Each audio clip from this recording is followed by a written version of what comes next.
Murder in the morning from the Hidden Killers podcast. Well, he's been found guilty, Adam Montgomery, in the murder of his 5-year-old daughter, Harmony. It's a case that if you've been listening to the podcast, I'm sure you're well aware of. If you're on our social media, you've been seeing clips from the trial, and you'll continue to see clips from the trial for the next week or so because there's so many to break down and go through. It's all up there for you. He's been convicted today. Jury came back in the brutal murder of 5-year-old Harmony Montgomery.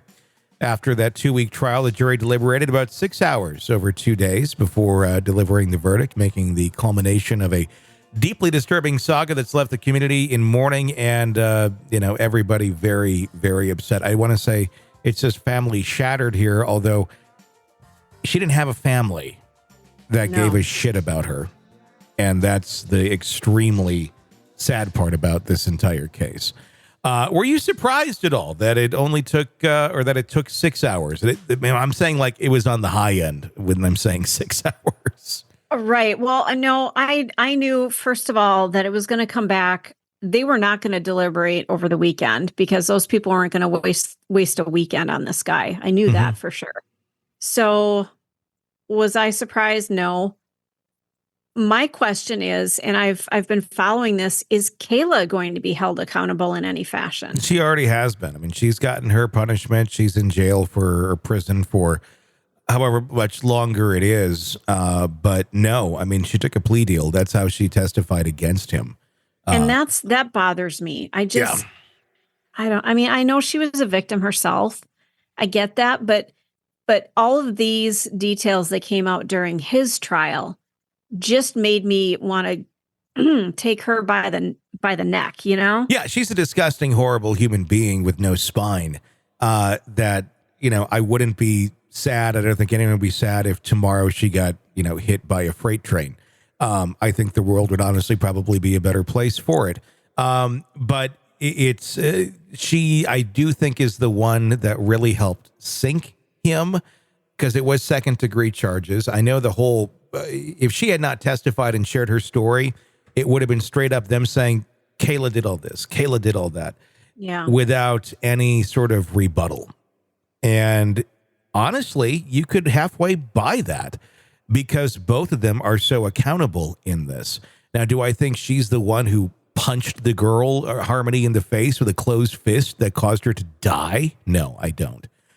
Do I think she was just as strung out and not giving a shit about this child as he was? Yes, I do. I think she's a horrible human being, and I think it's wonderful that her children are not with her, and I hope to God they never have to be near her for the rest of their lives, and I hope they never have the desire when they get older to go figure out who their real mom is and maybe make amends. Or like, fuck that. Just run for your fucking life. Hopefully she's dead by then, quite honestly. Prosecutors painted a chilling picture of Montgomery's actions, alleging that he callously beat his helpless daughter before callously indulging in drugs and fast food. She succumbed to her injuries in the backseat of his car, which is literally what happened. He beat the shit out of her, and then they went to Burger King, and they put a fucking croissant on her lap as she died. Oh, God. And they're like, why? They didn't even realize she wasn't eating. Like, this is how irresponsible and dumb these fucking idiots are. Like, if this isn't the poster child for don't do drugs, kids, because nothing good comes from it, that's it. In a cruel twist of fate, Harmony's body was then subjected to further indignity as Montgomery concealed it in a duffel bag and a cooler, coating it with lime eventually, many months later after the bag started leaking, to mask the odor of decomposition, before eventually discarding it like trash somewhere outside of Boston. I'm curious as to why was he carrying her around? Why not just discard her body right away? What was the purpose in keeping her with him? Because he's an idiot. I don't think there's any other explanation other than he's an idiot. The revelation of Harmony's disappearance came as a shock to her mother, Crystal Sorey, who became aware of her absence when she discovered that Harmony had never been enrolled in school. Well, bravo, Crystal, for coming out of your stupor for a few moments to realize your daughter had never been enrolled in school. Manchester police launched a missing person investigation in December of 2022, igniting a desperate search for the young girl that ultimately ended in tragedy. It took 3 years for anyone to go and say, hey, maybe we should do something here. Even though everybody saw she was being beat, the Child Protective Services had her in a foster home, which she should have just stayed in. And bravo for the idiotic mother for finally, well, what's going on with my kid? Everyone involved here who failed this child, in my opinion, they can all go on the same freight train track that I'd like to put Kayla and Adam on. In a pivotal turn of events, Kayla Montgomery, Adam's estranged wife, emerged as that crucial witness in the prosecution, providing damning testimony that implicated her husband in Harmony's death. As part of the plea deal, Kayla recounted chilling details of Adam's alleged actions, including his repeated efforts to conceal Harmony's body before ultimately disposing of it near Boston. While Harmony's remains have yet to be recovered, investigators uncovered her DNA at multiple locations, allegedly linked to her father's attempts to hide the evidence of the heinous crimes. Despite the guilty verdict, the pain and anguish obviously continues. What I didn't understand about this trial is their constant focus on evidence of where he hid the body. He admitted to hiding the body. That's like he did that right out of the gate. He said, yes, I did that. I hid the body. Did it here, did it there. But it's like half the trial was like, and look, you hid the body here. He already said he hid the body there. I feel like they just didn't have enough to go on, so they had to keep going back to this information just to make it look like they did their research. Well, I mean, they did. I mean, he at the very last minute at the very beginning of this trial suddenly came out and pled guilty to those charges. So I'm guessing they probably already had the case like, here's where we're going to go with it. So we better just keep going along with the script.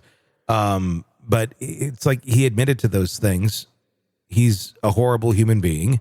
It's the second degree murder that was in question, and that was the whole question of the case. I don't know how the defense attorney for Adam Montgomery honestly sleeps at night with the way that she was sticking. I mean, I know it's her job, but at the same point, I don't know how the hell you do a job and Adam Montgomery is your client. And in her closing arguments actually weren't that horrible. It was like, my baby girl, wake up, baby girl. She really was trying to stick on that. And it was just sickening because it's like, for the love of God, you know this man is a monster. Why are you even trying at this point? Just let him sink. Let him die. My question is, there were agencies involved that let this child be stuck in the hands of these monsters. Are those people going to be held accountable for her death? Of course not. Of course not. We don't do that sort of thing here. We just Maybe it's time we do. I think there should be agencies held accountable. I think there should be judges that are held accountable. I think anyone that led this child back to the arms of Adam Montgomery should be held accountable. Whoever says that, she should be out of the foster care and this is the better option, like everything. But the thing is, this happens over and over and over and over. Our system is so broken and it's based on so many idiotic ways of thinking that are archaic and are proven to not be accurate. Like the whole family reunification bullshit of, just because it's your biological family, that's what we need to go. It's not. And we know that. But that's how our court system operates. And then naturally, that's how everyone has to operate, because that's what the law is of the land here in the USA. Maybe it's time to create Harmony's Law. And it revolves around this case that, if you are part of Child Protective Services and you pull shit like this, you get held accountable. But I don't know that was really CPS's fault. I mean, they had, again, it goes back to no resources, no funding, no staff, and not being able to handle these sort of things. I mean, nobody's going to go work for CPS if they're going to be held accountable for not being equipped to deal with these problems. Now, should CPS be completely retooled? Yes. I don't think it was necessarily the CPS's workers' fault. They have hundreds of cases they're charged with trying to keep an eye on. It's virtually impossible for them to do this sort of thing because they're not equipped to do so.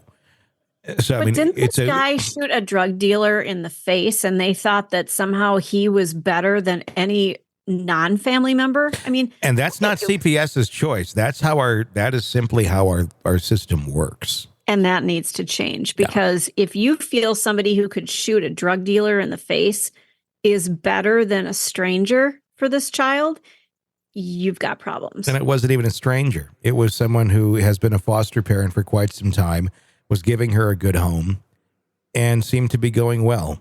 But somehow Adam, they thought, was a better option. Or the system thought it was a better option. And because nobody could do anything about it or raise their hand or go, maybe the system's wrong, she's dead. Yeah. And the system is very wrong. Want to listen ad-free? Want advanced access to all of our interviews before anyone else? Become a True Crime Today Premium Plus subscriber on Apple Podcasts. You get every episode commercial-free. So you can binge on true crime until you can binge no more. Search True Crime Today Premium Plus on Apple Podcasts now, or go to our podcast page and sign up now. More of the Hidden Killers podcast next.